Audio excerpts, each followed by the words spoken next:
माझ्या महाराष्ट्रातील बांधवांनो, भगिनींनो आणि मातांनो, नमस्कार. जय महाराष्ट्र. खरं म्हटलं तर एक 2-4 दिवसापूर्वीच आपल्या भेटीला आलो होतो. मग असं नेमकं या 4 दिवसात पुन्हा आपल्या भेटीला येण्यासारखं काय घडलेलं आहे आपण जाणून आहात. सुरुवात करायची म्हटली तर आज माननीय सर्वोच्च न्यायालयाने आपण मुंबईमध्ये आणि महाराष्ट्रामध्ये, विशेषतः मुंबईमध्ये कोरोना नियंत्रणासाठी जी लढाई लढतो आहोत त्या लढ्याचं कौतुक केलेलं आहे. ही एक विशेष बाब आहे जी मला आपल्याबरोबर नक्कीच शेअर करायला आवडेल, किंबहुना आपल्याला ह्याची माहिती मिळालेलीच आहे. पण हे एकटे आपल्या यंत्रणेचं यश नाही. जर आपला सहभाग आणि आपलं सहकार्य या लढ्यामध्ये मिळालं नाही तर आपण हा लढा यशस्वी तर सोडाच, लढूच शकणार नाही. म्हणून पहिल्या प्रथम मी आपल्या सर्वांना धन्यवाद देतोय की आपण अत्यंत संयमाने, जिद्दीने आणि शिस्तीने ह्या लढाईमध्ये शासनाला आणि महापालिकेला, मुंबई महापालिकेला मदत करत आहात. दुसरा विषय आहे, त्याच्यावरती मी बोलणारच आहे. पण आपल्या भेटीला आलोच आहे तर कोरोनाच्या बाबतीत थोडीशी माहिती देणं हे मला आवश्यक वाटतंच. आपल्याला ही कल्पना आहे की आपण जे काही निर्बंध गेल्या काही दिवसापासून लावलेले आहेत त्या बाबतीत मी गेल्या वेळेला बोललो होतो की एक गोष्ट नक्की की रुग्णसंख्या जी काही झपाट्याने वाढत होती ती रुग्णवाढ आता किंचित थांबले नव्हे, ती आता थोडी थोडी थोडी खाली यायला लागलेली आहे. आता खरं आपण एका धोक्याच्या वळणावरती उभे आहोत. कदाचित आपल्याला असं वाटेल की आता ही लढाई आपण जिंकतो आहोत. नाही, अजिबात नाही. अजूनही एवढा गाफीलपणा आपल्याला परवडणारा नाही आहे. हां, ही गोष्ट खरी आहे की महाराष्ट्रामधल्या काही जिल्ह्यांमध्ये रुग्णवाढ थोडीशी उतरायला लागलेली आहे. पण त्याचबरोबरीने काही जिल्ह्यांमध्ये रुग्णवाढ थोडीशी व्हायला लागलेली आहे. ही नाही म्हटलं तरी त्या जिल्ह्यांसाठी ही एक धोक्याची घंटा आहे. इतर देशामध्ये काय चाललेलं आहे ह्या बातम्या आपण वाचता आहात. आपण निर्बंध लादून म्हणा किंबहुना निर्बंध पाळून म्हणा, एक सुरुवात केली दुसऱ्या लाटेची युद्ध करण्याची. आता इतर राज्य लॉकडाऊन करतायत, काही प्रमाणामध्ये आपल्यासारखेच निर्बंध टाकतायत. ही एक आता नाही म्हटलं तरी कोरोनाच्या लढाईतली आवश्यकता बनलेली आहे. आज मी आपल्याशी बोलताना हे एक दिलासादायक चित्र आपल्याला सांगत असतानाच आणखीन एक बातमी जी आलेली आहे की देशात, जे मी गेल्या वेळेला आपल्याला बोललो होतो आणि आपण त्याची तयारी गेल्या महिन्यापासून करतो आहोत, ते म्हणजे आता केंद्र सरकारच्या विज्ञानविषयक सल्लागारांनी एक इशारा दिलेला आहे की देशामध्ये तिसरी लाट येते आहे, सावध राहा. सावध राहा म्हणजे काय करायचं तर नवीन काही नाही आहे, त्याच गोष्टी आपण काय करतो आहोत, सावध काय राहतो आहोत. मला असं वाटतं की ह्या नेमक्या काळामध्ये आपण काय करतो आहोत ह्याचं एक ज्याला अपडेट म्हणावा तसं तुम्हाला देण्याची गरज आहे. आज आपल्याकडे साधारणतः म्हणजे 25 एप्रिलला आपल्याकडे राज्यात 6,98,000 म्हणजे जवळपास आपण 7 लाखाला पोहोचलो होतो, एवढे सक्रिय रुग्ण होते. आणि 4 मे म्हणजे काल आपल्या राज्यात 6,41,900 इथपर्यंत ही रुग्णवाढ आपण थोपवून ठेवून थोडीशी खाली आणलेली. ही नक्कीच दिलासादायक गोष्ट आहे. मात्र जे मी तुम्हाला सांगितलं की रुग्णसंख्या काही जिल्ह्यात घटत असली तरी काही जिल्ह्यात मात्र थोडीशी वाढ होते आहे, त्याच्यावरती आपण लक्ष ठेवून आहोत. आपल्याकडे जी आरोग्य व्यवस्था आहे त्या आरोग्य व्यवस्थेमध्ये आपण नक्कीच वाढ करत चाललेलो आहोत. आपण जवळपास आता आयसोलेशन बेड्स हे 4.5 लाखापर्यंत नेलेले आहेत. जवळपास 1 लाख ऑक्सिजन बेड्स आहेत, 30,000च्या आसपास ICU बेड्स आहेत आणि 12,000च्या आसपास आपल्याकडे व्हेंटिलेटर्स आहेत. थोडक्यात सांगण्याचा मुद्दा काय की ही वाढ आपण करतो आहोत. जिथे जिथे आवश्यकता असेल तिथे आपण ह्या वाढीला म्हणजे वाढीला नाही, रुग्णवाढ थोपवायला आरोग्य सुविधा वाढीसाठी मंजुरी दिलेली आहे. अगदी न थांबता जिथे जिथे जे जे करणं गरजेचं आहे ते करा असे स्पष्ट निर्देश मी प्रशासनाला दिलेले आहेत. लसीकरणाच्या बाबतीत तीही कल्पना मी आपल्याला दिलेली आहे की साधारणतः 18 ते 44 ह्या वयोगटातील 6 कोटी नागरिकांना आपल्याला लसीकरण करायचं आहे, ती जबाबदारी केंद्राने आपल्यावरती टाकलेली आहे, ती आपण समर्थपणाने घेतलेली आहे. मागे जे बोललो तेच पुन्हा सांगतो की 6 कोटी जनतेला 2 डोस म्हणजे 12 कोटी डोस एक रकमी एका चेकने घेण्याची आपली तयारी आहे. जसजसा लस पुरवठा होईल तसतसा आपण हा आपला लसीकरणाचा वेग जो 5 लाख एका दिवसात आपण करून दाखवलेला आहे तो अगदी 10 लाखापर्यंत पण नेण्याची आपली क्षमता आहे. त्याहूनही अधिक आपण नेऊ शकतो एवढी तयारी आपली झालेली आहे. लसीकरण मी केंद्रावरती आरोप करत नाही, परंतु केंद्राची सुद्धा अडचण आहेच. कारण ज्या प्रमाणामध्ये लसीचं उत्पादन हे आता हळूहळू वाढतंय त्या प्रमाणामध्ये लसीचा पुरवठा आपल्याला होतो आहे. म्हणून तूर्त आपली क्षमता आणि मर्यादा ह्या दोन टोकाच्या गोष्टी झालेल्या आहेत. जसजसा लस पुरवठा वाढेल तसतसं हे लसीकरण सुद्धा आपण वाढवू. मग त्याच्यानंतर ऑक्सिजनच्या बाबतीत सुद्धा मी सांगितलं की साधारणतः रोज 1200 मेट्रिक टन ऑक्सिजन आपण दर दिवशी आपल्या राज्यामध्ये उत्पादित करतो. आज हा जो वापर आहे तो 1700 मेट्रिक टनच्या आसपास झालेला आहे. एवढा रोजचा आपल्याला ऑक्सिजन आज लागतोय. किंबहुना कालच आपण पाहिलं असाल की आपण केंद्राला आणखीन एक पत्र दिले आणि आम्हाला 200 मेट्रिक टन अधिक ऑक्सिजन पाहिजे ही मागणी आपण त्यांच्याकडे नोंदवलेली आहे. 1200 मेट्रिक टन हा आपल्या राज्यात उत्पादित होणारा ऑक्सिजन आणि त्याच्यावरचा 500 मेट्रिक टन ऑक्सिजन आहे तो केंद्र सरकार आपल्याला इथून तिथून राज्यातून बाहेरच्या राज्यातून नेण्यासाठी किंवा देण्यासाठी त्यांनी आपल्याला एक परवानगी दिलेली आहे किंवा मंजुरी दिलेली आहे. हे झालं आजचं चित्र. पण तिसऱ्या लाटेसाठी तयार राहा हे जे काय आता आपल्या केंद्राचे देशाचे वैज्ञानिक सल्लागार बोलत आहेत आपण याची तयारी सुरू केलेली आहे. मी गेल्या काही दिवसांमध्ये प्रशासनाला याही सूचना दिलेल्या आहेत की महाराष्ट्र जो आज 1200 मेट्रिक टन ऑक्सिजन रोजचा निर्मिती करतो आहे ही निर्मिती आपल्याला किमान 3000 मेट्रिक टनापर्यंत न्यायची. किमान म्हणजे 1200च्या पुढे जवळपास 1800 मेट्रिक टन अधिक ऑक्सिजन आपल्याला येत्या काही दिवसात उत्पादन केलाच पाहिजे हा आपला आग्रह आणि आपला कटाक्ष आहे. आणि सुरुवात झालेली आहे. मग वेगवेगळ्या प्रकारचे प्लांट्स आहेत, PSA असतील, आणखीन काही असतील. आता आपण 300 PSA मी मागे सांगितलं तुम्हाला प्लांट उभारणीसाठी मंजुरी दिलेली आहे. येत्या काही दिवसामध्ये त्याची सुद्धा सुरुवात होईल आणि काही ताबडतोबीने सुरू होतील. जसजसा प्लांट लावायला म्हणजे त्याच्या बांधकाम असेल आणखीन काही असेल त्याला जसा वेळ लागतो तेवढा वेळ लागेल आणि लवकरात लवकर ऑक्सिजन मिशन ऑक्सिजन हे त्याला मी नावच दिलेलं आहे मिशन ऑक्सिजन. येत्या काही दिवसात महाराष्ट्र हा ऑक्सिजनच्या बाबतीत स्वयंपूर्ण झालाच पाहिजे ही आपली अटकळ नव्हे हे आपलं कर्तव्य आहे आणि त्या दृष्टीने आपण हालचाल हे करतो आहोत. आणखीन एक गोष्ट हे आता तुम्हाला थोडंसं सांगणं मला गरजेचं आहे.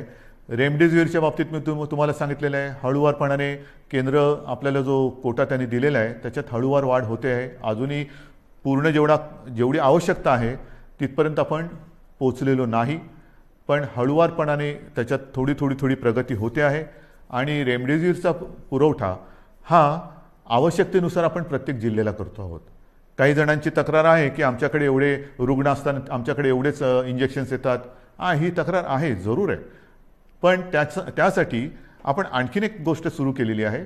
एक काल परवापासून मी जो आपला टास्क फोर्स आहे त्या टास्क फोर्सला आपल्या जसं मुंबई आहे, पुणा आहे, ठाणा आहे, मग कुठे भंडारा असेल, नागपूर असेल, सोलापूर असेल, ह्या तिथल्या जिल्ह्यातील आणि तिथल्या शहरातील जे आपले फॅमिली डॉक्टर्स आपण ज्याला म्हणतो जो कुटुंबाचा डॉक्टर त्यांना सगळ्यांना झूम कॉलवरती एकत्रित करून मार्गदर्शन करायला आपण सुरुवात केलेली आहे.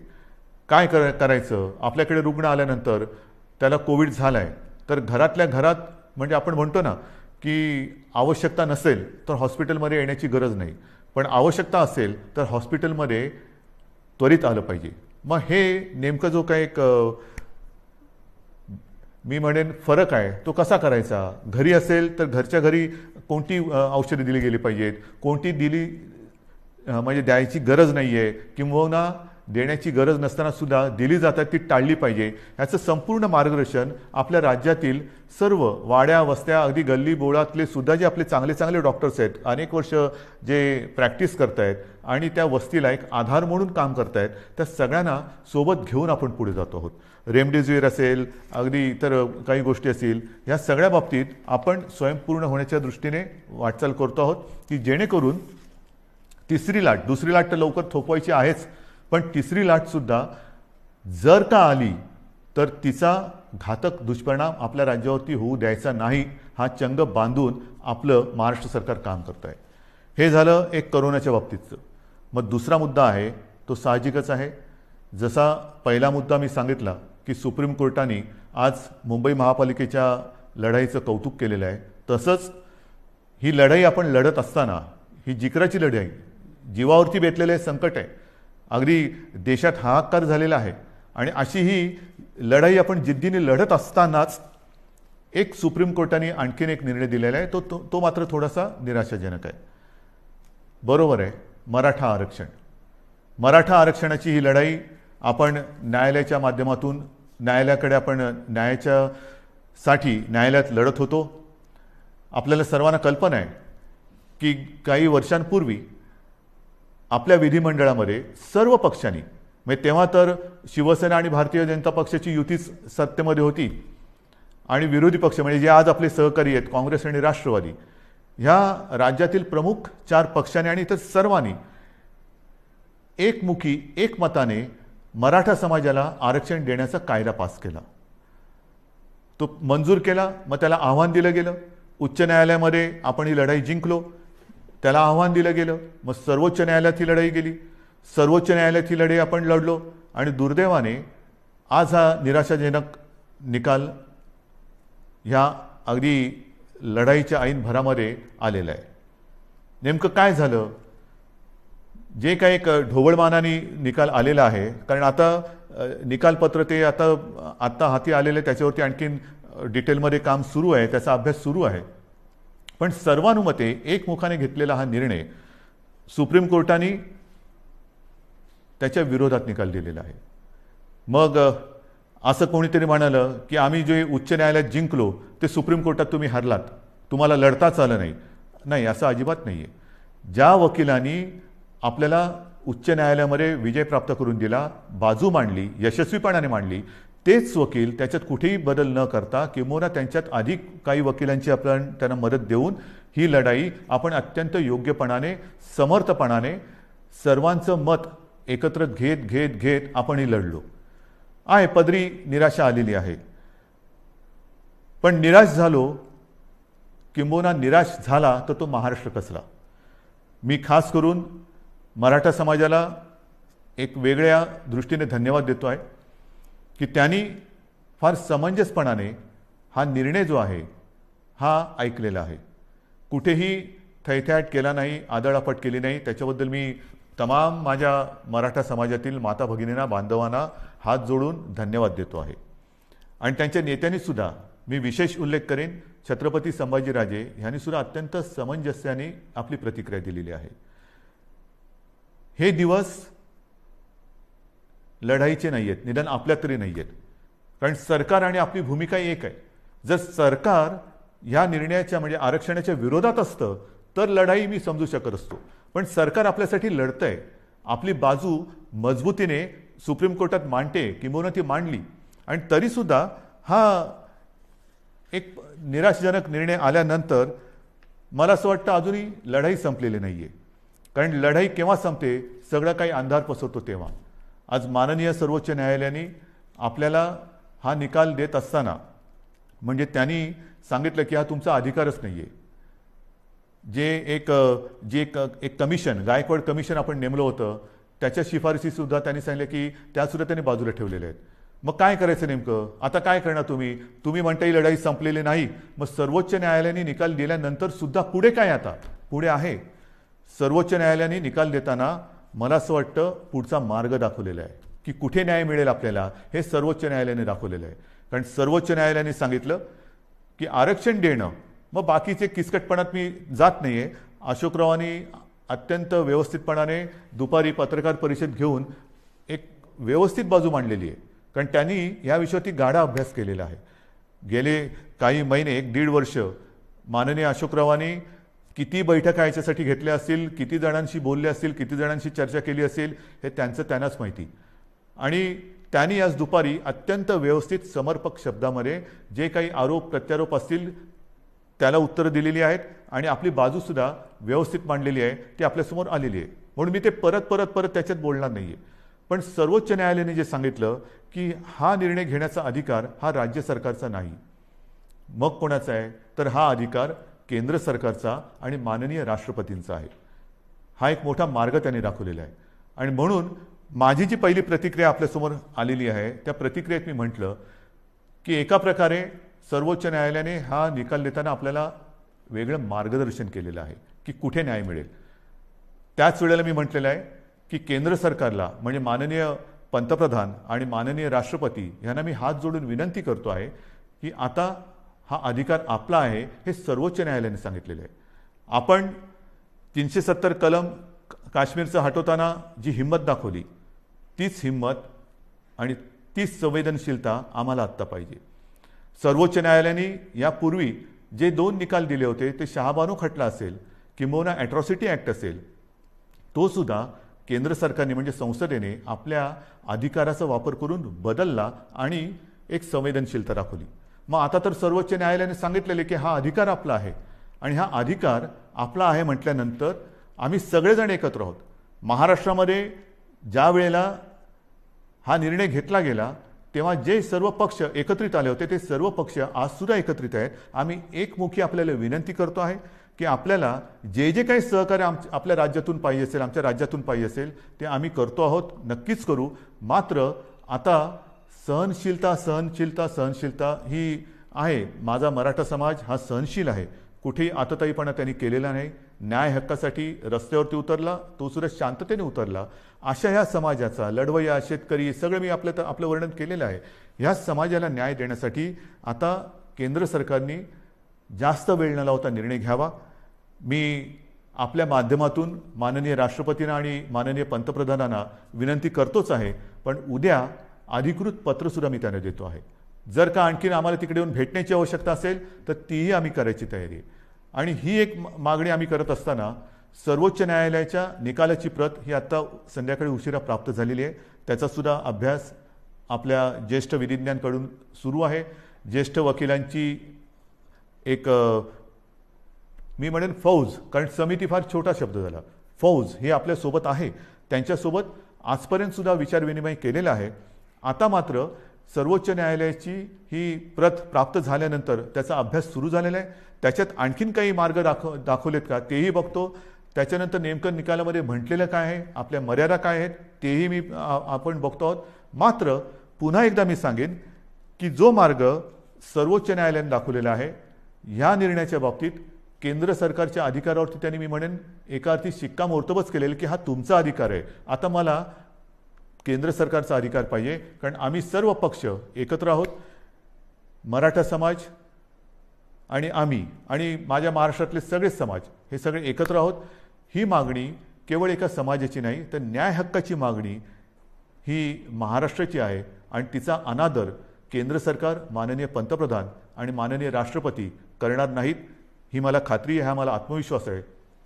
तूर्त मी सर्वांना हेच सांगू इच्छितो की अत्यंत धोक्याच्या वळणावर कोरोनाच्या आपण उभे आहोत. जी शांतता, जो संयम तुम्ही आजपर्यंत दाखवलेला आहात, तोच संयम, तीच शांतता यापुढे आपल्याला गरजेची आहे. आता संयम आणि शांतता 2 लढाईसाठी पाहिजे. एक तर कोरोनाविरुद्धची लढाई आणि दुसरी जी कदाचित जी काही समाज विघातक लोक किंवा शक्ती असतात की ते आग लावण्याचा प्रयत्न करतात, तर अशा लोकांच्या भडकवण्याला बळी पडू नका. सरकारवरती विश्वास ठेवा. सरकार पूर्ण ताकदीने, पूर्ण क्षमतेने ही लढाई जिंकल्याशिवाय राहणार नाही आणि तुम्हाला तुमचा न्याय हक्क मिळवून दिल्याशिवाय राहणार नाही, एवढंच एक वचन आपल्याला देतो आणि तूर्त आपली रजा घेतो. जय हिंद, जय महाराष्ट्र.